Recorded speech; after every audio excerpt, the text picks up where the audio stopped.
आप सोच कर देखो कि एक आदमी है जिसको दुश्मन को पकड़ने की जिम्मेदारी दी है आपने, लेकिन असल में दुश्मन वही है। एक आदमी जो ब्रिटेन की खुफिया एजेंसी के दिल में घुसकर उसको अंदर से तोड़ देता है। दुनिया के सबसे बड़े डबल एजेंट की कहानी, जिसने MI6 की कमर तोड़ दी। वो क्यों गद्दार बना, वो कैसे MI6 के अंदर घुसा।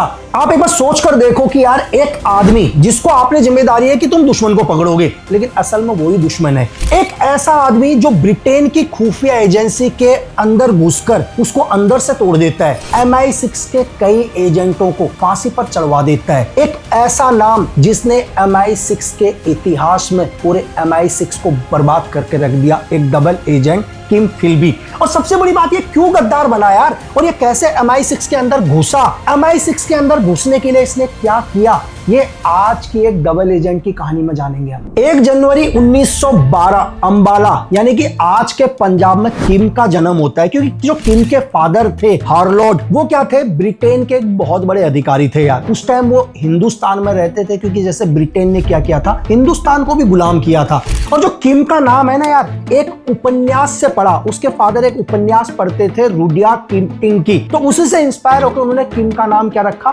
किम रखा। लेकिन धीरे धीरे इसके फादर ने क्या किया, ब्रिटेन से दूरियां बना ली और ये अरब में चले गए, यानी कि वहां के राजा के सलाहकार बने। और किम ने बचपन से ही क्या देखा, किम ने बचपन से ही ब्रिटिश एक ऑफिसर भी देख लिया अपने घर में, अपने पिता को। और उन्होंने क्या देख लिया कि अरब के पूर्व देशों के राजा के सलाहकार, मतलब राजनीति। एक ऐसा बच्चा जो बचपन से पूरी की पूरी एजेंसी कैसे काम करती है, ब्रिटेन क्या सोचता है और राजनीति क्या होती है, ये बचपन से उसने देखा। और किम जब बड़ा हुआ तो किम के फादर ने उसको क्या कर दिया, कैम्ब्रिज में पढ़ने के लिए भेज दिया। किम ने 1929 के अंदर क्या हुआ, कैम्ब्रिज में एडमिशन लिया। और उस टाइम दुनिया के अंदर धीरे धीरे हिटलर का प्रभाव बढ़ रहा था, मुसोलिनी की ताकत बढ़ रही थी और पूरी दुनिया नाजीवाद और फांसीवाद से क्या हो रहा था, बर्बाद हो रहा था। तो कहीं ना कहीं किम को लगता है कि यार जो पूरी दुनिया आज बर्बाद हो रही है या दुनिया को तबाह कर रहे हैं, इसमें कहीं ना कहीं नाजीवाद का बहुत बड़ा हाथ है। और जब ये धीरे धीरे विचारधारा किम की कुछ शब्दों में बाहर आती है, तो कुछ एक दोस्त बनते हैं किम के कैम्ब्रिज के अंदर,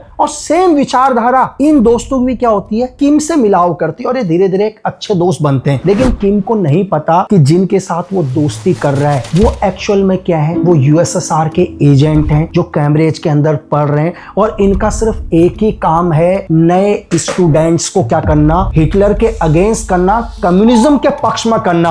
उन्हें यह समझाना कि पूरी दुनिया के अंदर क्या है, कम्युनिस्ट ही है जो दुनिया को बचा सकता है। और यही बात किम के दिमाग में घर कर गई और किम को लगा नहीं यार, अगर दुनिया को सेफ करना है ना, तो कम्युनिज्म का पूरी दुनिया में होना बहुत जरूरी है। तो इन्हीं में से 3 खास दोस्त थे किम के, जिनके साथ किम अपनी हर बात शेयर करता था।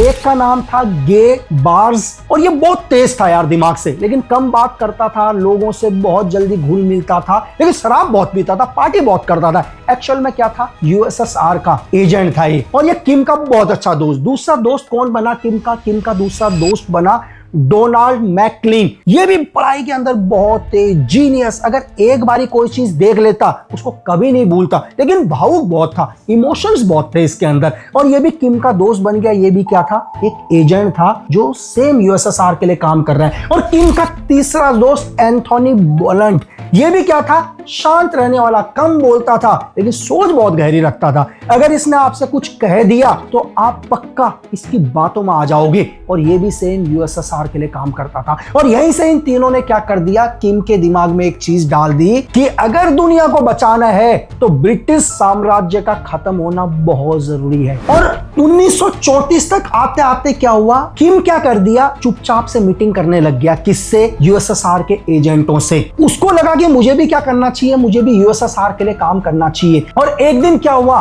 गाय बर्जक के जरिए किम की एक आदमी से मुलाकात कराई गई। और ये आदमी कौन था, ये आदमी था USSR का एक बहुत बड़ा ऑफिसर, आर्नोल्ड डॉकिस्ट। और इसने क्या किया, किम से ये मिला। ये बहुत शांत आदमी, चश्मा पहनकर आया, नॉर्मल कोट पैंट पहनकर आया। और इसने पहली बार क्या किया, किम को NKVD में भर्ती करा। एनकेवीडी क्या था, यही आगे चलकर ये एजेंसी केजीपी बनी। और उसने एक चीज समझा दिया कि नहीं, डायरेक्ट एनकेवीडी में आकर ही हम क्या नहीं कर सकते, हम कम्युनिस्ट को दुनिया में नहीं फैला सकते। इसलिए हमें क्या करना पड़ेगा, हमें MI6 के अंदर घुसना पड़ेगा। हमें पूरी दुनिया को यह दिखाना पड़ेगा कि हम कम्युनिस्ट के अगेंस्ट हैं। तभी हमसे क्या करेगा, ब्रिटेन हमसे प्यार करेगा, CIA हमसे प्यार करेगा। तो यहां पर पहली बार किम को क्या दिया जाता है, एक पत्रकार की कवर आईडी दी जाती है। मतलब आप समझ रहे हैं एक्चुअल में किम क्या है, किम USSR के लिए काम करने लग गया है, लेकिन डायरेक्ट तरीके से नहीं। किम के हाथ में बंदूक नहीं पकड़ाई, किम के हाथ में तोप या बम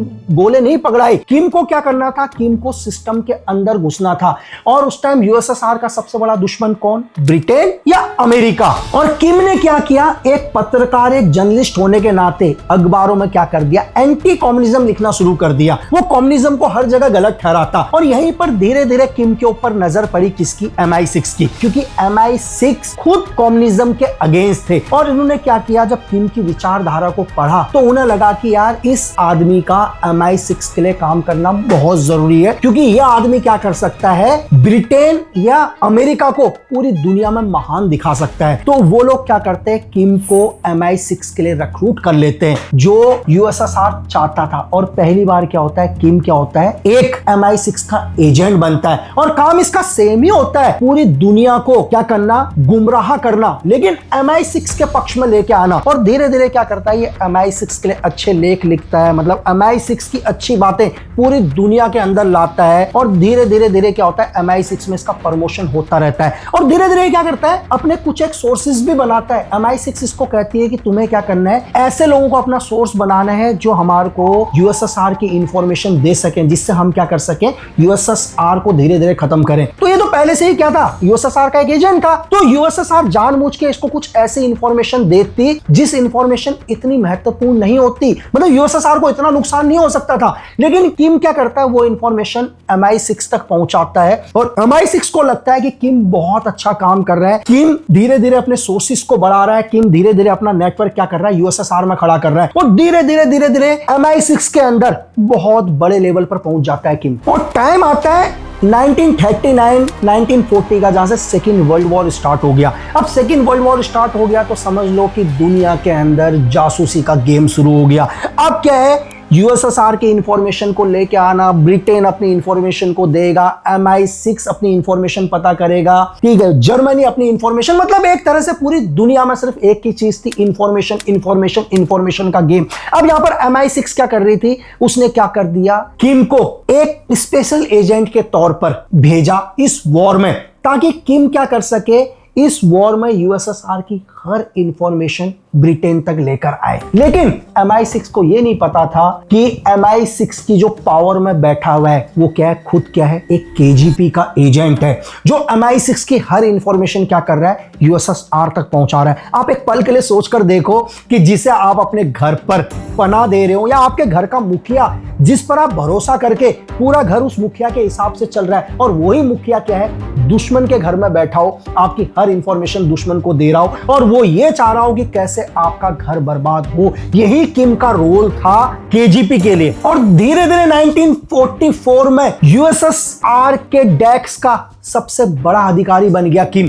अब तो ये समझ लो कि USSR के अगेंस्ट जो भी डिसीजन लेने हैं वो किम ही लेगा। अब ये समझ लो कि आपकी सेना का सेनापति दुश्मन देश का सेनापति है, तो आपका देश कितने अंधकार में जा सकता है। और यहीं से MI6 की तबाही शुरू हो गई। और धीरे धीरे क्या हुए, MI6 के एजेंट गायब होना शुरू हो गए, CIA के एजेंट गायब होना शुरू हो गए। क्योंकि MI6 के साथ साथ CIA के एजेंट क्यों गायब हो रहे हैं, क्योंकि MI6 और CIA एक साथ ऑपरेशंस करती हैं, दोनों एक साथ इंफॉर्मेशन को शेयर करते हैं। और धीरे धीरे क्या हो गया, ब्रिटेन और CIA में भी मतभेद शुरू होने लग गया। CIA को यह लगता है कि कहीं ना कहीं MI6 की वजह से या ब्रिटेन की वजह से हमारे एजेंट मारे जा रहे हैं, क्योंकि जिस ऑपरेशन में भी CIA के एजेंट MI6 के साथ जाते हैं वो गायब हो जाते। तो कहीं ना कहीं दो देशों के बीच में धीरे धीरे क्या हुआ, दरार होना शुरू हो गया। और जो USSR के लिए एक बहुत बड़ी कामयाबी थी। ब्रिटेन को सबसे बड़ा धक्का तब लगा जब LB या ऑपरेशन चलाया गया 1949 से 1951 के बीच पर। ये क्या था?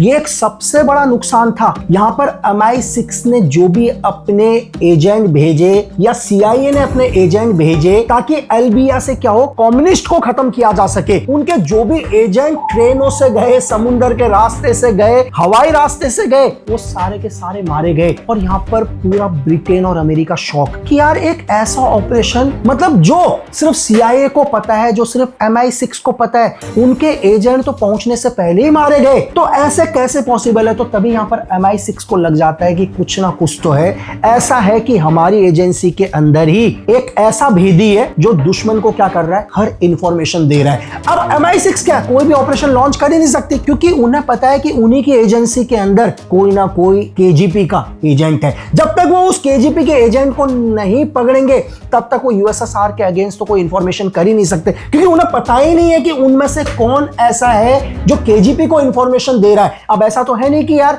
हम कोई प्लान बना रहे हैं तो एक अकेला आदमी ऑपरेशन करेगा, उसको ऑपरेशन की प्लानिंग तो शेयर करनी पड़ेगी। और उनको पता है कि हम में से ही कोई ना कोई क्या है, KGP का एक एजेंट है। अब उन्हें क्या करना है, उस एजेंट को ढूंढ कर निकालना है ताकि ब्रिटेन को सेव किया जाए। और उसी टाइम एक और शॉकिंग खबर मिलती है MI6 को कि उनके कुछ एजेंट USSR जा रहे थे, उन्हें USSR की धरती में पहुंचते ही गिरफ्तार कर लिया। कईयों को तो गोली मार दी, कईयों को जेल भेज दिया। इससे 100% यकीन हो जाता है MI6 को कि हमारे बीच में कोई एजेंट तो है ही है, डबल एजेंट, और वो बहुत बड़ी पोजीशन पर बैठा हुआ है। क्योंकि ये जो बात थी ये सिर्फ MI6 के कुछ ही लोगों को पता थी। मतलब जैसे MI6 के टॉप के 8-10 लोगों को ही पता थी, जिनमें किम भी एक था। लेकिन इतनी जल्दी हर ऑफिसर को तो गिरफ्तार नहीं कर सकते थे। यहीं से MI6 ने एक बहुत बड़ी प्लानिंग स्टार्ट करती है। MI6 क्या करती है, अपने जितने भी टॉप लेवल के ऑफिसर्स थे उनके बारे में हर इंफॉर्मेशन लेना शुरू करती है। और लगभग 90% या 99% बोले जैसे दुनिया में होता है कि कहते हैं ना कि औरत ने या लड़की ने तो विश्वामित्र की तपस्या भी भंग कर दी। ये सटीक बात MI6 के लिए उस टाइम निकलती है। MI6 को लगता है कि हमारे जितने भी ऑफिसर हैं इनकी दोस्ती लड़कियों से बहुत है ना, या इनकी दोस्ती लड़कियों से करने में बहुत इच्छुक रहते हैं। तभी MI6 क्या करती है, अपने खुद एक फीमेल एजेंटों को इन सभी 8-10 लोगों से दोस्ती करने के लिए भेज देती है। उनका एक ही काम होता है, इनसे दोस्ती करना। इन सभी ऑफिसर्स को पता ही नहीं होता कि जो लड़कियां हमसे दोस्ती कर रही हैं वो ऑलरेडी वो भी MI6 की एजेंट है, क्योंकि स्पाई की दुनिया में कोई जानता ही नहीं है कि उस डेस्क पर कौन बैठा हुआ है या इस रूम के अंदर कौन है। अगर आज आप मुझसे भी पूछो तो मुझे पता ही नहीं होगा। अगर आप मेरे सामने भी किसी एजेंट को ला दोगे तो मुझे पता ही नहीं होगा कि ये भी एक रियल में एजेंट है, क्योंकि यहाँ पर हर एक दूसरे से पहचान छुपाई जाती है। ये हमारी सेफ्टी के साथ साथ देश की सेफ्टी के लिए भी। जब इन सभी लड़कियों की दोस्ती उन सभी ऑफिसर से हो जाती है तो MI6 यहाँ पर क्या करती है, MI6 के जो टॉप लेवल के ऑफिसर होते हैं वो कहते हैं कि यार हम सबके साथ इंफॉर्मेशन को शेयर करेंगे। मतलब समझ रहे, लेकिन ये इंफॉर्मेशन क्या होगी, ये इंफॉर्मेशन झूठी होगी।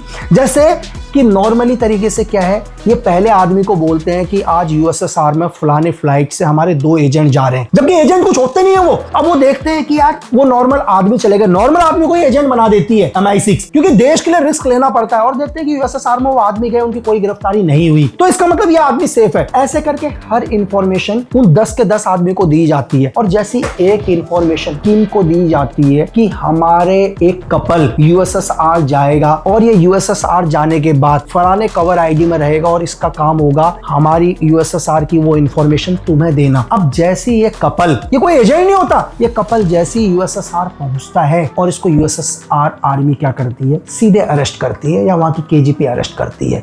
जबकि वो कोई एजेंट नहीं थे। तभी पहली बार MI6 का 100% शक किसके ऊपर आ जाता है, किम के ऊपर आ जाता है कि किम ही कौन है जो USSR डेस्क का सबसे हेड है, वो एक्चुअली में USSR का एजेंट है।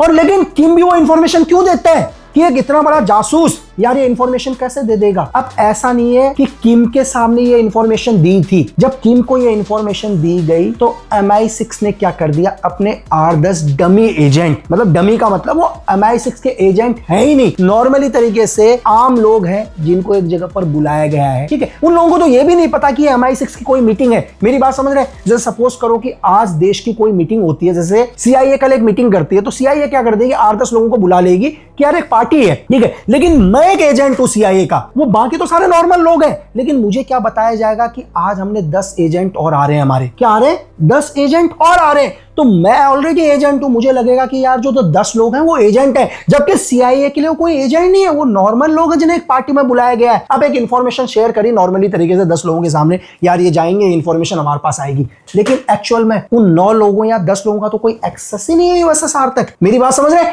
एक्सेस किसका है? सिर्फ एक्सेस मेरा है, क्योंकि मैं ऑलरेडी CIA के लिए काम कर रहा हूं। और यहीं पर किम से एक बहुत बड़ी गलती हो जाती है कि किम क्या होता है, खुद MI6 के ट्रैप में आ जाता है। और जैसे ही MI6 को शक होता है, मैंने आपको बताया कि कॉलेज में इसका एक 3 दोस्तों में एक था माइकल, और माइकल को ये बात पता चल जाती है। माइकल को क्या पता चलता है कि किम के ऊपर शक हो चुका है। अब माइकल क्या है, किम तक ये इंफॉर्मेशन नहीं दे पाता, क्योंकि उसको पता है कि अगर मैं ये किम तक इंफॉर्मेशन दूंगा तो कहीं ना कहीं मैं भी पकड़ा जाऊंगा। और माइकल क्या करता है, सीधे USSR भाग जाता है। और यहां पर MI6 को पहली बार लगता है कि नहीं, किम अकेला नहीं है, किम के साथ और भी टीम है, क्योंकि माइकल बिना बोले ही कहां भाग चुका है, USSR भाग चुका है। क्योंकि MI6 के ऑलरेडी लोग USSR में थे। जैसे मैंने आपको बताया कि ऐसा नहीं है कि सिर्फ USSR के MI6 के अंदर है, MI6 के भी क्या है, USSR के अंदर है। तो जैसे ही माइकल USSR पहुंचता है तो MI6 के लोग बोलते हैं कि जो आज तक आपकी एजेंसी में माइकल काम करता तो एक्चुअल में क्या था, USSR का ही बंदा है